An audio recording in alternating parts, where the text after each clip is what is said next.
Assalamualaikum warahmatullahi wabarakatuh. Selamat pagi anak-anak. Mudah-mudahan semuanya tetap sehat dan tetap semangat ya. Udah lama kita nggak berjumpa, udah lama kita nggak belajar. Karena itu kita mulai dulu pembelajaran kita hari ini dengan membaca doa. Mudah-mudahan belajar kita dikasih kemudahan, kasih kelancaran. Al-Fatihah.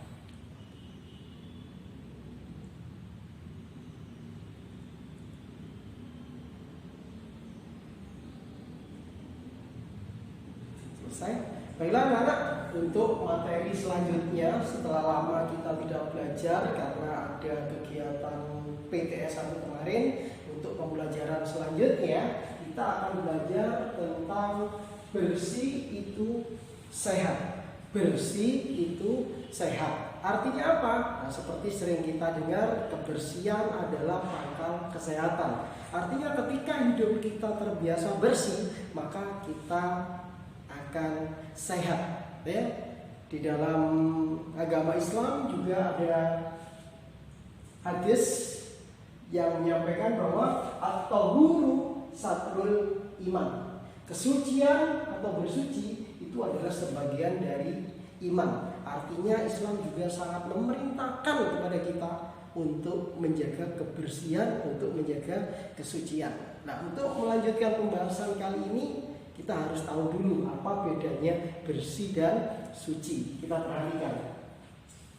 Bersih artinya bebas dari kotoran. Artinya semua kotoran yang kita anggap kotor itu harus kita jaga. Jangan sampai kita terkena kotoran. Nah, itu berarti kita menjaga kebersihan. Rumahnya kotor disapu, bajunya kotor dicuci, ya kan, tangannya kotor dicuci. Itu berarti membersihkan dari kotoran. Jadi bersih itu yang dimaksud adalah bersih atau bebas dari kotoran. Sedangkan suci itu ada sedikit perbedaan. Kalau suci artinya adalah bebas dari najis dan hadas. Bebas dari najis dan hadas. Jadi sedikit berbeda. Apa najis itu? Najis adalah sesuatu atau kotoran yang menjadikan seseorang dilarang atau terhalang untuk melakukan ibadah. Jadi kalau orang sedang terkena najis itu tidak boleh beribadah, nggak boleh sholat, ya nggak boleh ngaji. Jadi kalau terkena najis seseorang tidak boleh beribadah. Nah, kalau mau boleh gimana? Ya harus disucikan dulu, harus dibersihkan dulu. Ya, apa aja yang harus suci? Apa aja yang harus suci dari najis? Ya bisa pakaian, bisa anggota badan, bisa juga tempat. Mama kita mau sholat, berarti harus dicek dulu, harus suci dari najis, badannya harus suci, pakaian yang dipakai sholat juga harus suci, tempat yang ditempati juga harus suci. Ya, itu suci. Artinya apa? Kesucian itu bisa mengantarkan seseorang untuk beribadah. Jadi kalau pas waktunya nggak suci, itu tidak boleh beribadah, itu najis. Ya. Hadas itu apa? Keadaan. Jadi bukan kotoran, keadaan atau kondisi tidak suci sehingga kita dilarang untuk beribadah. Kondisinya nggak suci, keadaannya nggak suci. Bukan karena kotor, bukan, tapi karena kondisinya tidak suci. Ya, apa aja hadas itu nanti kita jelaskan di belakang. Jadi yang perlu kita pahami adalah kita harus menjaga kebersihan, juga menjaga kesucian. Suci dari apa? Dari najis dan hadas. Nah, kita jelaskan satu persatu biar lebih paham.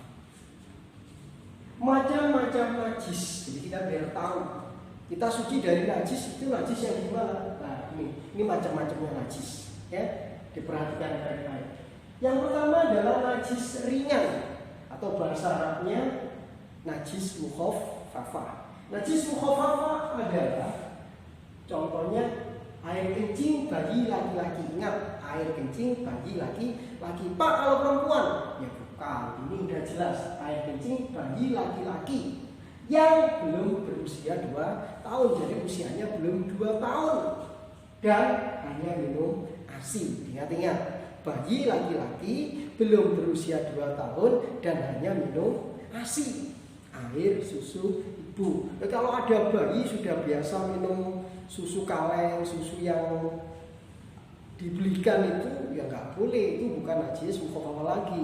Walaupun usianya baru beberapa bulan, beberapa tahun, belum 2 tahun, tapi kalau makanannya sudah nasi goreng, nasi soto, sego sambal lah itu ya sudah tidak lagi. Jadi sekali lagi diingat-ingat, najis mukhafafah itu contohnya adalah air kencingnya bayi laki-laki yang belum berusia 2 tahun dan hanya minum ASI. Nah, kalau kamu kebetulan kena najis yang seperti itu, mama kamu lagi ngajak adiknya, suruh pegang, suruh nungguin, ternyata dikencingin sama adiknya yang belum berusia 2 tahun ini, maka najisnya namanya mukhafafah. Cara menyucikannya adalah dengan cara memercikkan air pada bagian yang terkena najis. Ingat, hanya memercikkan, diciprati.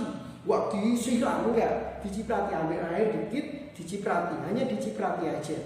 Itu cara menyucikannya. Jadi paman tangannya kena najis mukhafafah, ambil air, nggak usah disiram, nggak usah. Diambil air, diciprati, itu udah cukup. Pak, kalau saya siram, ya tidak apa-apa, tapi cukup diperciki saja sudah suci. Itu najis yang pertama. Selanjutnya najis sedang. Najis yang kedua najis sedang, najis mutawassithah. Najis ini contohnya adalah kotoran hewan ataupun manusia, ya, air kencing atau BAB, ya, darah, nanah, dan bangkai binatang, ada cicak mati, ya, kamu sentuh itu najis, ya, atau mungkin ada ayam mati, kamu sentuh ya najis, ada ayam, bangkai ayam, ya, mati, atau ada kucing tabrak mati, itu kalau kamu nyentuh itu najis. Makanya kalau habis pegang harus langsung disucikan. Gimana cara menyucikannya? Cara menyucikannya adalah dengan membasuh sampai hilang warna dan rasanya. Jadi ambil air yang agak banyak, disiram, dibasuh itu disiram, ya, airnya mengalir. Atau pakai air keran dibuka, nah, itu mengalir. Itu pakai air itu dibasuh sampai hilang, dibau udah nggak bau, ya kan? Warnanya juga udah hilang, rasanya juga hilang, tapi nggak perlu dicipi gitu kan. Masa habis kena kotoran dicuci bersih dicipi, nggak perlu, ya. Yang penting yakin warnanya hilang, baunya hilang, rasanya juga sudah hilang, itu berarti sudah suci. Itu najis yang kedua. Nah, najis yang ketiga adalah najis berat, ya, atau disebut najis mughalladah. Ini khusus, najis ini adalah terkena air liur anjing dan babi, atau anjingnya pas basah, habis hujan-hujan, ternyata nyentuh kamu. Nah, maka atau kamunya yang basah, terus kesenggol tubuhnya anjing, nah, itu berarti najis. Tapi kalau situnya kering, kamu kering, najisnya anjingnya kering, kamu cuma lewat gitu aja, bersentuhan, tidak najis. Tapi kalau dijilatin ya najis. Ingat ya, harus basah. Sama air liurnya nempel di kaki kamu, di tangan kamu, itu najis. Makanya untuk seorang muslim tidak dianjurkan, bahkan mungkin dilarang untuk berdekatan dengan anjing, apalagi babi, ya, karena najisnya termasuk najis mughalladah dan najis berat. Makanya cara mensucikannya ini juga berbeda, agak berat. Caranya gimana? Cara mensucikannya adalah dengan membasuhnya sebanyak 7 kali.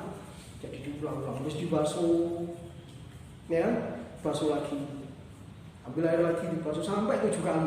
Dan salah satunya ini harus dicampur debu atau pasir, boleh debu atau pasir, ya. Kalau nyari pasir susah, ya pokok debu itu aja, ya. Kalau menurut kedokteran, Pak, gimana kalau pakai sabun aja?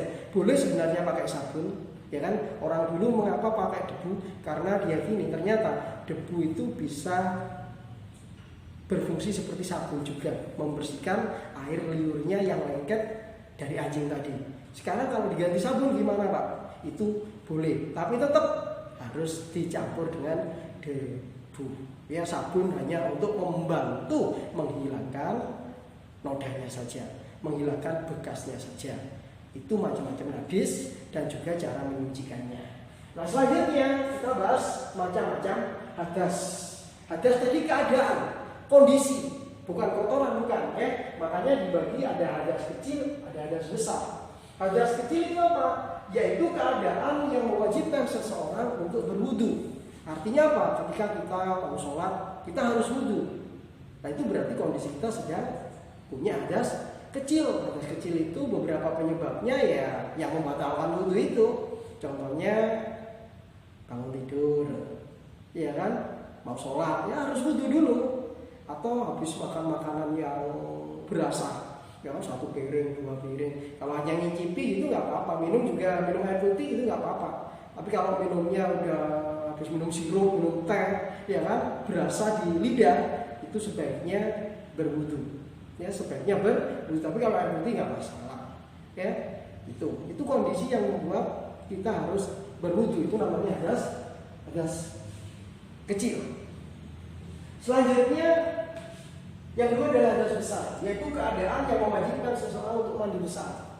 Ya, mandi besar, mandi junub atau namanya apa aja itu. Ya, mandi besar itu kondisi seseorang yang dalam keadaan junub. Contoh kalau untuk yang perempuan, mungkin beberapa di antara kalian sudah masuk usia balik, usia puber, sudah pernah menstruasi yang perempuan, ya. Berarti di situ kamu sudah punya kewajiban untuk mandi besar. Ya. Yang belum Pak, ya berarti belum mandi besar, mandi biasa aja kayak tiap hari itu. Ya.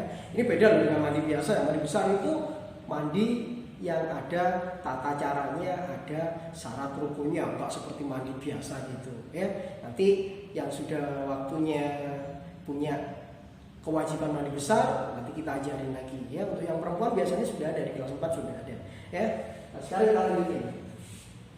Tadi kita bilang untuk menghilangkan hadas kecil kita bilangkan dengan cara berwudu. Nah, biar tahu, ya, rukun wudu ini pada catatan cuma rukun wudu aja. Rukun wudu itu berarti yang wajib. Ya, pasti kalian semua udah tahu caranya berwudu, ya, sudah biasa berwudu. Tapi pada sini hanya bilang rukun wudu. Rukun wudu ini berarti yang wajib dikerjakan. Yang pertama membaca niat. Jadi membaca niat itu termasuk rukun wudu. Ya, kalau nggak baca niat tak wudu ya nggak sah wudu. Ya, yang kedua membasuh muka. Ya, membasuh muka. Setelah membasuh muka, yang wajib lagi adalah membasuh kedua tangan sampai siku, ya, ini sampai siku. Yang keempat, mengusap sebagian kepala, berarti rambut, ya, dari rambut yang ada di depan, di samping, belakang, kulit, ya, mengusap sebagian kepala. Yang kelima, membasuh kedua kaki sampai mata kaki. Mata kaki itu berarti nggak sampai lutut, ya, jadi mata kaki itu ya kalau kita pakai sepatu itu, ya, membasuh kedua kaki sampai mata kaki. Yang keenam harus tertib. Makanya kalau wudhu itu harus tertib. Wah, boleh seenaknya sendiri kakinya dulu, terus mukanya, ya kan, terus kepalanya, ya nggak boleh. Harus sesuai dengan urutan, ya, urutannya seperti ini. Nah, kalau biasanya yang udah kita praktekkan itu sudah bagus, itu lengkap. Sunahnya ada, rukunnya ada, lengkap. Ya, mulai dari cuci kedua tangan dulu. Setelah cuci tangan, kita ambil air, kita berkumur, ya, terus membersihkan hidung, ya, terus sambil membaca niat kita basuh muka, semuanya bersihin muka selesai, tangan, ya, dibasuh sebanyak 3 kali. Setelah tangannya sudah, ambil air, ingat mengusap sebagian kepala. Mengusap itu hanya ngambil air sedikit, ditempelin gitu aja airnya. Jangan dulu bior gitu, jangan. Ambil dikit, tempelin. Itu mengusap namanya. Setelah itu biasanya kita membersihkan lubang telinga, Setelah membersihkan telinga, kita cuci kaki. Kita membasuh kedua kaki, kita dan terakhir ditutup doa. Itu yang lengkap. Ya, itu yang lengkap. Nah, selanjutnya gimana tata cara mandi besar? Barangkali udah ada di antara kalian yang sudah balik, ya, sudah pernah menstruasi yang perempuan. Ini tata cara mandi besar. Yang pertama harus niat, harus membaca niat. Nawaitul husla birafil hadasil akbari fardhon lillahi ta'ala. Harus membaca niat, ya, harus membaca niat. Yang kedua harus meratakan air ke seluruh badan. Jadi badannya diratain, mandinya diratain mulai dari kepala ini, ya, semuanya diratain, semuanya, ya, diratain, ya, sampai mata kaki, semuanya harus rata. Nggak boleh mandinya cuma kayak gini aja, Pak. Hanya ditutup dengan penutup kepala, itu nggak boleh semuanya. Kalau mandi besar harus rata. Kalau mandi biasa ya terserah. Tapi kalau mandi besar harus rata. Niat dulu, terus mandi semuanya rata. Biasanya ya lengkap, ya, pakai sabun, pakai sampo untuk beranas lengkap biasanya. Nah, ini adalah tata cara wudu dan juga tata cara mandi besar. Ya. Ketika mungkin kita tidak menemukan air, ketika wajib wudu nggak ada air, wajib mandi nggak ada air, atau kita sedang sakit yang nggak boleh nyentuh air, kalau nyentuh air nanti tangannya malah parah atau sakitnya malah parah, itu kita diberi keringanan, yaitu boleh tayamum. Apa itu tayamum? Tayamum itu bersuci menggunakan debu yang suci, bersuci menggunakan debu yang suci. Jadi nggak pakai air, tapi pakai debu. Ya itu boleh. Ya untuk tata caranya beda dengan wudu, tata caranya beda dengan mandi besar. Kalau tayamum lebih sederhana. Karena jelaskan sedikit. Ini contoh. Ya kita ambil debu di tempat yang suci, biasanya di jendela-jendela atau di atapnya lemari biasanya ada debu ya. Itu insya Allah debunya suci. Beda dengan debu di halaman rumah, beda. Ya ini debu di atas lemari atau di atas papan gitu kan, itu biasanya, atau mobil yang lama nggak dipakai ditaruh di garasi itu pasti banyak debunya. Itu debunya suci biasanya. Nah, caranya gini, tangannya kita tempel, ya tangannya kita tempel. Selanjutnya debu yang nempel di tangan kita ini pelan-pelan ya kita tepukkan. Kan debunya udah nempel ya, ini kita tepukkan. Nah, kan rontok sudah nih, udah rontok. Nah, baru di situ kita taruh di muka kita.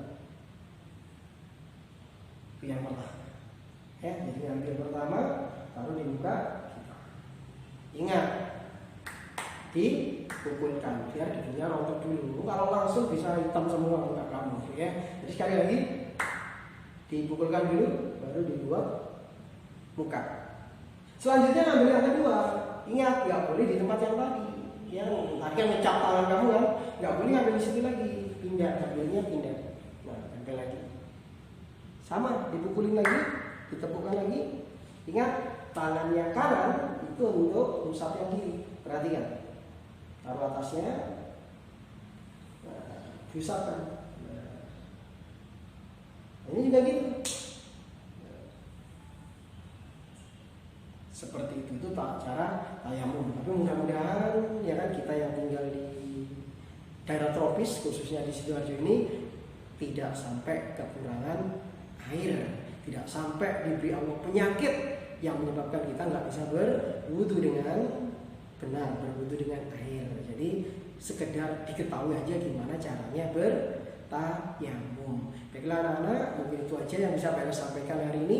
Mudah-mudahan ada guna dan manfaatnya. Tetap sehat, tetap semangat. Ihdinas siratal mustaqim. Assalamualaikum warahmatullahi wabarakatuh.